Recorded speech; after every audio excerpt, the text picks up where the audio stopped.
What's good, YouTube? Quinn Wade, Celtics fan here, talking about the Philadelphia 76ers who just lost just 1 minute ago. I had to make a video about this because I am a Celtics fan. I felt like we had a chance if Kyrie Irving and Gordon Hayward was healthy that we can compete and beat anybody, especially under the tutelage of Brad Stevens getting people in the right area, trusting his defensive schemes, and having his offense peak with that type of players that can help make the job easier. You have to give credit to Al Horford for playing great defense on Joel Embiid. You have to give credit to Marcus Smart for being aggressive defensively. You have to give credit also to Terry Rozier for stepping up when they need him the most to make baskets and not be afraid to take those shots. But the biggest thing that we have to, acknowledge about this Celtics W and going up 3-0, and we're going to talk about the Sixers for the rest of this video, is that they collapsed. And Ben Simmons has been a shell of himself. He's a rookie, so I understand it's a learning process. I understand that you want to continue to get better, not only continue to get better, but understand and make the game easier for yourself and your teammates. But there's no way you can just go out there and not want to score. Then you got opportunities to take the lead at 83-83. You miss a dunk, then come back and miss a layup. Then you have to look at Joel Embiid. He keeps getting into the post. He's swinging. He's banging in the post. He's trying to do all these hook shots. He keep getting blocked by Al Horford. Al Horford is a big physical, mobile body and just been giving him brutally coverage. It's like we all thought that Joel Embiid was the best center to a certain extent, first, second, or third best center. Some people even had him all NBA second team at that center position, which I couldn't really argue on the season that he had besides his injuries. But at the end of the day, one thing I definitely have to take credit for, he had some bad turnovers too in that fourth quarter. Not only that, he has missed a lot of opportunities. And I want to look not just off stats, but Joel Embiid shot 31. He got 31 points and 57% from the field.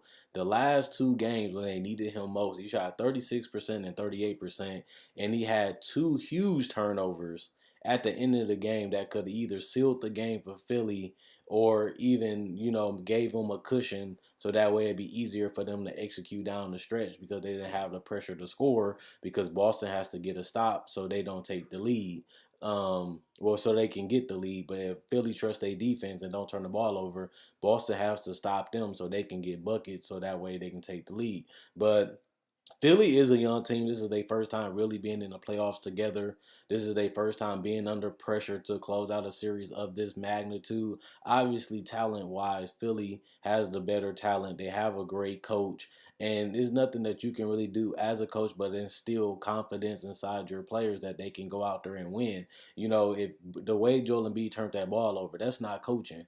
That's just Joel Embiid being careless with the ball, making a silly pass that was terrible. And even with his shot selection, you're putting Joel Embiid as a coach in the right area to get the shots that he wants, to get him in his comfort zone. And he's getting blocked. He's taking tough fadeaway jumpers, contested.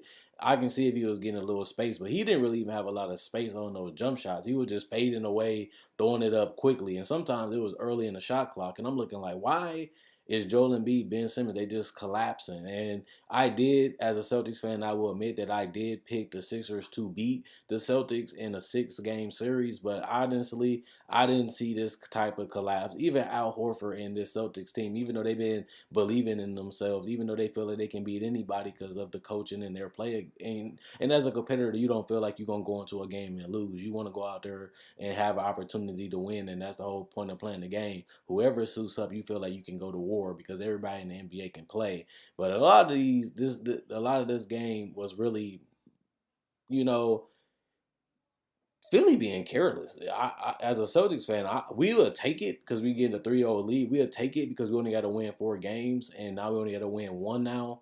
We would take it, but this is just a mental collapse. This team has had 2 games where they should have won. Because remember, game 2, they was blowing out the Celtics early, and then they allowed them to come back and take the lead. And you can't have that if you're trying to show that you're a championship team and you telling people to trust the process, and people saying that Philly won a championship in football. This is the time for Philly. Everybody's happy. This is the time for them to show that they can win a championship too. Everybody start jumping on the bandwagon saying Philly going to the Eastern Conference Finals. They're going to be the team to come out with the East. And now you see that they just couldn't get over that hump. Even if they come back from a 3-0 series, this series was made a lot harder by their mental mistakes and their mental collapses. So at the end of the day, you have to go out there with the intentions of dominating. And if I'm the Philadelphia 76ers, I'm feeling like we executed, we played well these last two games. We showed that we was the better team on paper. We showed that we have more talent, but we have to go out there and do the little things. Diving on the ball, taking care of the ball, taking good shots, making sure everybody touching the ball to get the best shot available. And they haven't been doing that, and that's how the Celtics been killing them. The Celtics have been playing, like I said in my NBA playoff prediction, the Celtics have been playing way more cohesive. They're not panicking. They're not rushing shots. They're not taking tough shots. They taking the best shots available, and if they don't have it, they're moving the ball around. They're getting the matchups they want. They're getting the scoring opportunities that they want, and you just see Philly taking tough jumpers, tough threes, and be in isolation. He's taking tough fadeaways, and he's trying to finish over Al Horford, who's just way more bigger and stronger than him. And he's blocking his shot. He moving him. He forcing him to take more dribbles. He's forcing him to pick up his dribble, and that just all mental. You have to know what to do when you get the ball. You have to know what you want to do when you get the ball in the post. You can't just think that you can do whatever you want just because you Joel Embiid. And it hasn't been working because a veteran at Al Horford been playing in the league for years, been a perimeter all-star for years, and he's showing the experience. He's allowing him to take tough shots, and he's allowing him to make mistakes by pressuring him, getting up on him, making him dribble, making him think. And I always tell people, like you seen Kevin McHale say, stop doing so much thinking and just go out there and play fucking basketball. This is just another game. You going in there watching footage. You're going in there, studying your opponent, scouting your opponent. You know all these things because you already had played against this team for the last regular seasons and in the last couple playoff games, and you go out there and get up in game two, you go out there and throw away game three, and you want to be a championship contender. They showing that they far off from there. Obviously, they try to rush the development by having a lot of success with J.J. Redick, adding Marco Bellinelli, Allen Irsay, Ilyasova, guys that have done it, guys that have been in playoff series, guys that have stepped up in playoff series. And you do have to give credit because J.J. hit some big shots. Marco hit the game to tie it when they should have actually just won that game. They blew that game because of their execution and trust in Ben Simmons and Joel Embiid. And this is their first big playoff series when they actually have a chance to go against a championship caliber team, especially coaching wise and veteran wise.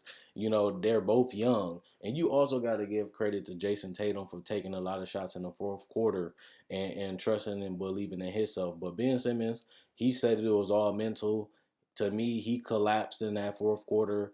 Joel Embiid feels like he can talk the way he want to talk to anybody, do whatever he want to do. He's this big bad person, and he collapsed too in that fourth quarter. So at the end of the day, um, this is just showing that playoff experience do matter.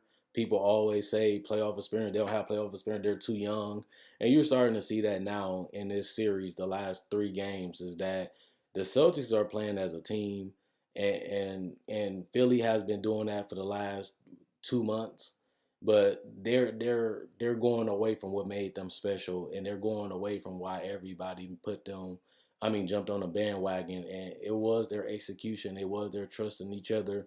It was their ball movement, their screens, and their handoffs that created space for their shooters.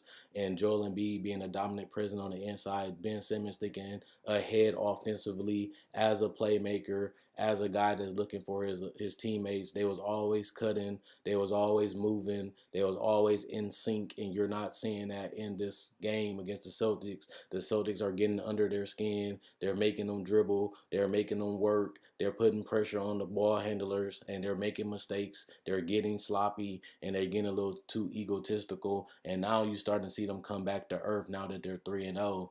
Down 0-3, and it looks bad for right now. As a Celtics fan, we'll take it because at the end of the day, you have a chance to win the championship as long as you're in the playoffs. You never know what's going to happen. You never know what's going to go on. You never know how the series might turn. You never know who might get hot. You never know who's going to step up, and that's the beauty of the playoffs. And that's why a lot of people feel like Philly was going to win because of talent, because of Joel Embiid, because of Ben Simmons, and they really didn't have matchups for them. But we starting to see that Marcus Smart and Rozier are holding their own against this duo of Joel Embiid, Ben Simmons, and they're going out there getting these W's. And it's going to be damn near impossible for them to come back from an 0-3 deficit. And I think they won't, especially because they haven't beat Boston at home and they haven't been able to stay mentally tough for a whole 48 minutes, and they've been able to blow leads and collapse like they did all regular season, but that was in the beginning. Now towards the end, they started smoothing it out. Then they went back to their old ways that they had in the first 2 months of the season while they was blowing games then. And now we starting to see that, maybe people jumped on the bandwagon a little too early. Maybe the people underestimated their age. Maybe people just felt like the East is weak, and let's get crown somebody else. And Ben Simmons is amazing. Joel Embiid is a superstar to people. Let's just say Philly got next up.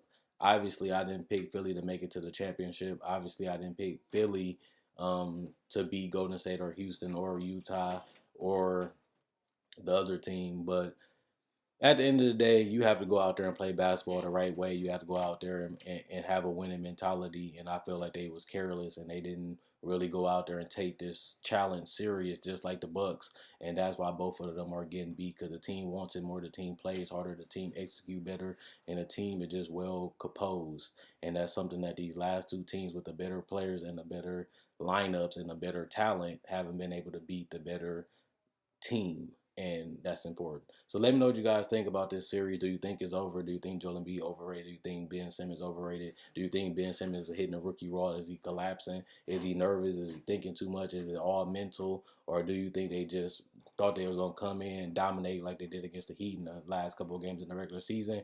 We're better. We have a better team. We have a better coach. They just go out there and play our game and we're going to win. But it don't work like that in the playoffs. And that's why they're losing to me. But let me know what you guys think. Check out my website, analysisplayground.com. Link will be in the description in the comment section below.